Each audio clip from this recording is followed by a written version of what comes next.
Hello friends, स्वागत आहे तुमचं माझ्या अजून एका नवीन व्हिडिओमध्ये। तर आज आपण बनवणार आहोत पालकचे थालीपीठ। त्याच्यासाठी लागणारं साहित्य 2 वाटी गव्हाचं पीठ, 1 मध्यम आकाराचा बारीक चिरलेला कांदा, पालकाची जोडी स्वच्छ धुवून बारीक चिरून घेतलेली आहे, चवीनुसार मीठ टाकूया, 1 चम्मच हळदी पावडर, 2 ते 3 चम्मच लाल तिखट मसाला। आपल्या गरजेनुसार आपण कमी किंवा जास्त करू शकतो। त्यानंतर 1 टीस्पून जीरा, 2 ते 3 टीस्पून सफेद तीळ आणि अर्धा टीस्पून ओवा मी हातावर क्रश करून इथे टाकत आहे। क्रश केल्यामुळे ओव्याचा फ्लेवर डायरेक्ट आपल्या थालीपीठमध्ये उतरला जाईल।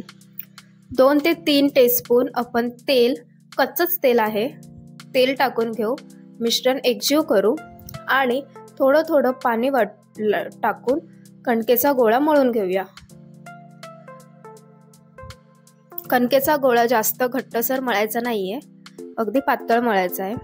एक कापड घेऊया, त्याच्यामध्ये आपल्याला पोळीसाठी लागणारा जेवढा गोळा असतो तितका घेऊन पाण्याच्या मदतीने त्याला थापून घेऊया।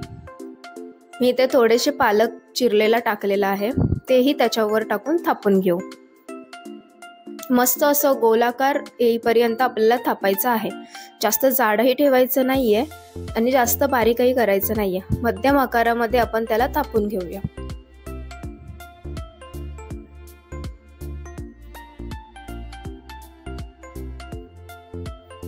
त्यानंतर त्याला आपण असे गोल गोल करून घेऊ, म्हणजे शिजण्यासाठी अगदी योग्य जातं। गरम पॅन करून घेऊया, त्याच्यामध्ये आपण हळुवारपणे ते टाकून घेऊ, अगदी इझिली निघलं जातं, ते जास्त काही चिटकत नाही कपडाला।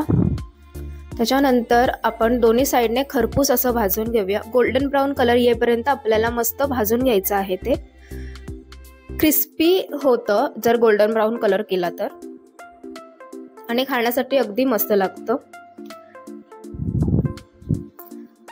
दोन्ही साईडने मस्त असं भाजून झाल्यानंतर सर्व करण्यासाठी आपले पालकचे थालीपीठ अगदी रेडी आहेत।